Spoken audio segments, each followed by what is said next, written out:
So if you watch our previous video that I uploaded earlier this week, you'll see that I shared a behind the scenes look into how we use winter offerings to essentially extend our growing season. By serving customers in what's traditionally been our off season here in West Michigan, we're able to widen the window of when we're generating income without needing to invest in expensive infrastructure or a lot of additional resources. Now, I do want to be clear, the intention of that video is not to try and sell you in the idea that you need to do more in order to be a successful flower farm. I mean, 2 videos ago, if you watched that business advice video that I shared, I clearly said that more is not always better, and I still stand by that. What I want you to understand is that adding a winter season is simply one example that we rely on to spread out our workload, and ultimately that is what supports our larger goal, which is to create a sustainable business for ourselves. Here's the thing, in the beginning of creating a business, it's easy to overlook the importance of sustainability. I mean, in the beginning, things are exciting and you're fueled by your passion, willing to put in long hours and ready to push through any challenge just to make your dream a reality. Many flower farmers start out pouring their hearts and energy into their farm, only to realize a few years in that they're running themselves ragged. Working long hours, struggling with inconsistent income, and feeling like they're constantly in survival mode. The harsh reality for a lot of us is that the growing season can be short. You spend months preparing for peak blooms, only to have just a handful of weeks to sell your flowers before the frost returns. That was the exact challenge that I faced in my own flower farming journey. You see, here in West Michigan, our frost-free season, it typically starts in early May and runs until late October. But within that window, our flowers really only bloom for 12 short weeks. And so the question that kept running through my mind was, well, how could I build a full-time flower farming business when I only had 3 months to sell my flowers?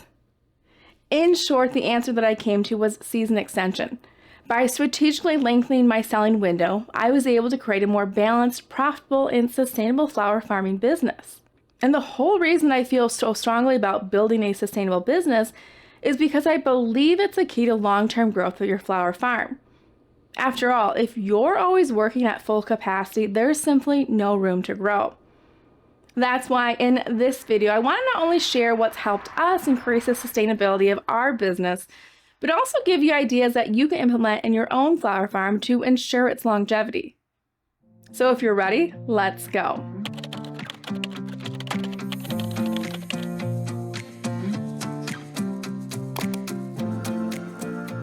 Now, I'm fully aware that not everyone has the same desire to turn their flower farm into a year-round job that supports them full-time.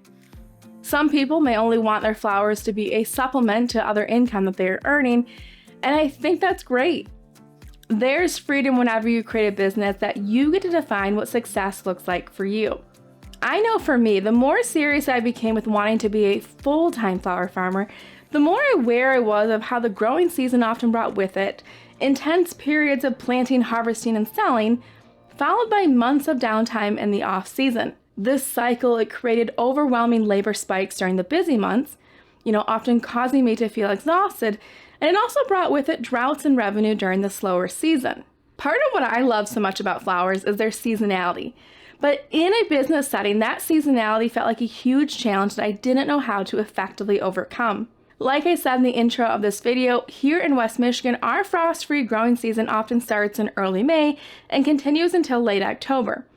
Within that window, our flowers really just bloom for a much shorter time, usually from late July to mid-October, giving us just 12 short weeks to sell our flowers. And truthfully, that felt like such a bottleneck to me, because I couldn't possibly imagine creating enough income in that short window of time to sustain me for a full year. And I also didn't have the funds or land, quite frankly, to build a greenhouse so that I could grow flowers despite the cold temperatures. I needed a solution that would spread out my labor so that I wasn't cramming all my effort into just a few peak months, and a solution that would generate income for a longer period of time. I didn't want to rely on one peak season to generate all of my income. It felt like a recipe for financial stress. So what's the trick? How can you realistically do this? Well, initially what worked for us was focusing more intensely on succession planting.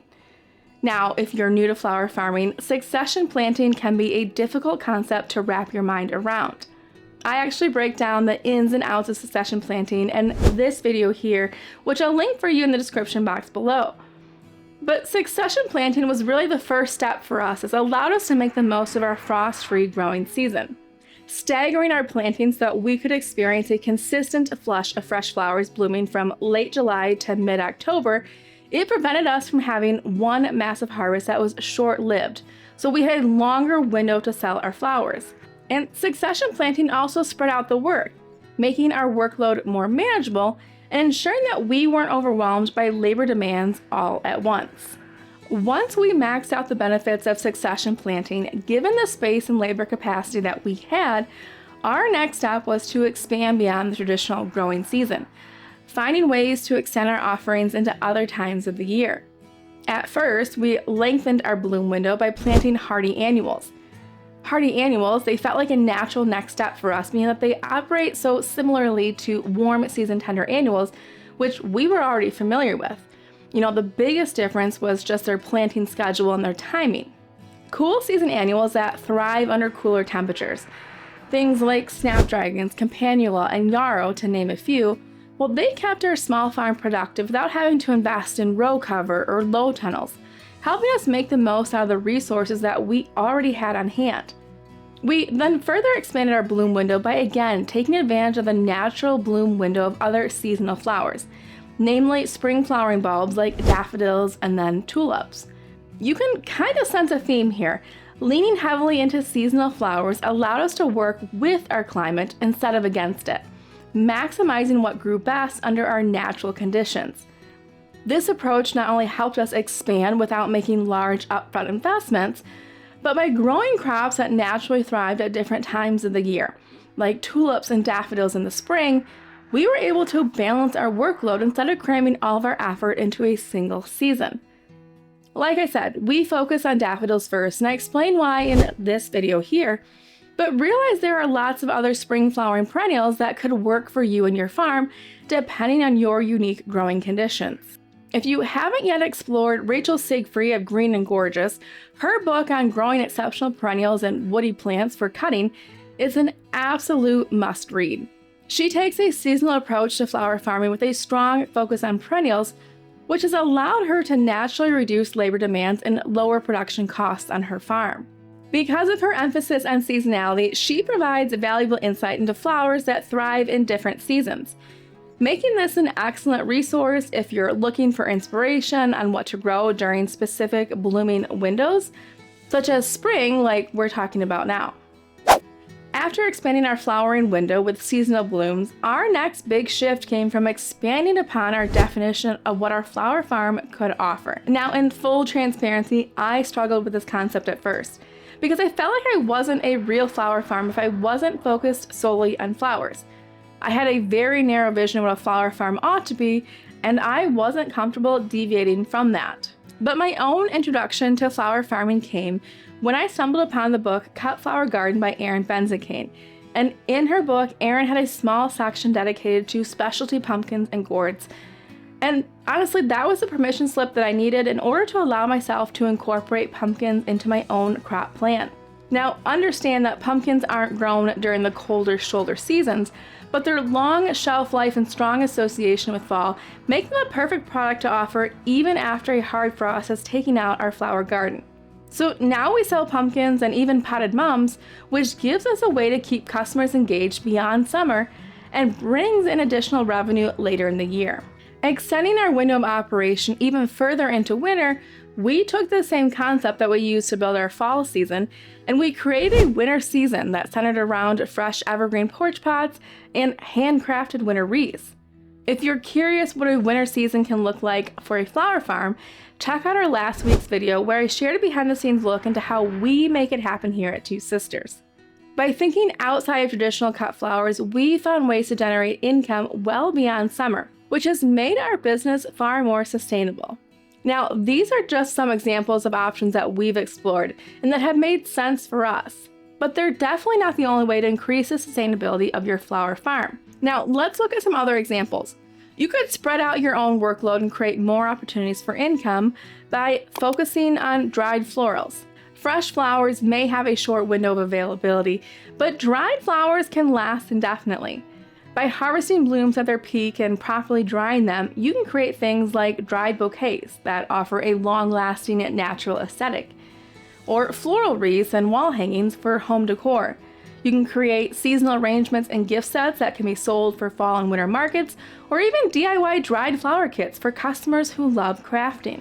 Many of the flowers that you're already growing in your cut flower garden, things like strawflower, celosia, statice, and gomphrena, well, they dry beautifully. This means dried florals not only allow you to continue selling long after your fresh flowers are gone, but they also help reduce waste, since every unsold flower in your field has potential to become part of a dried creation.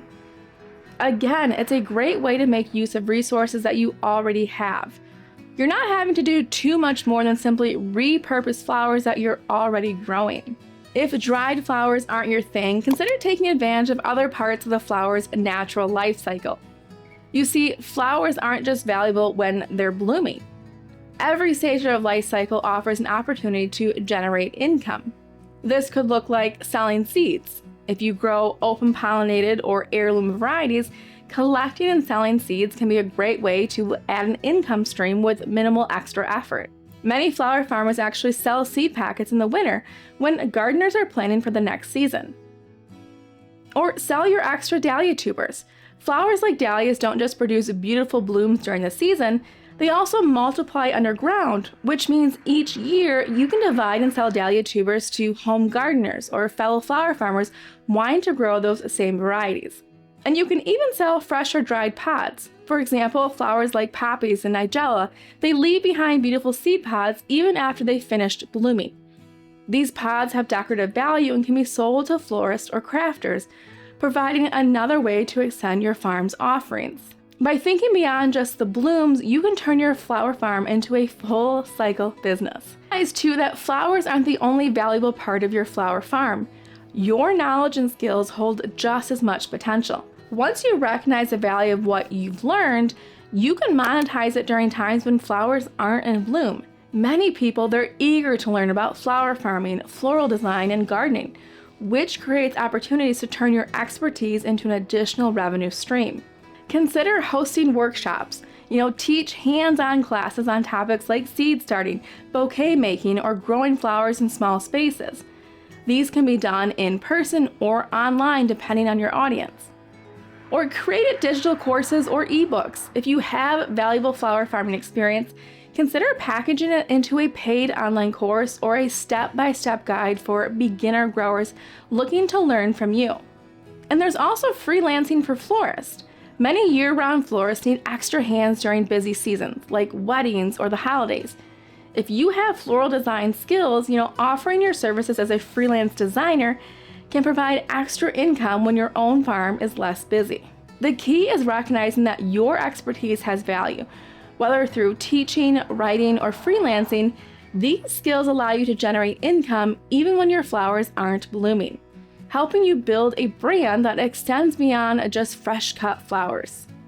This is obviously a short list of all the ways that you can increase the long-term sustainability of your flower farm. While initially this may feel like an overwhelming topic to tackle, on top of the warm season growing that you're likely thoughtfully planning right now during this winter season, realize that my intent is not to overwhelm you.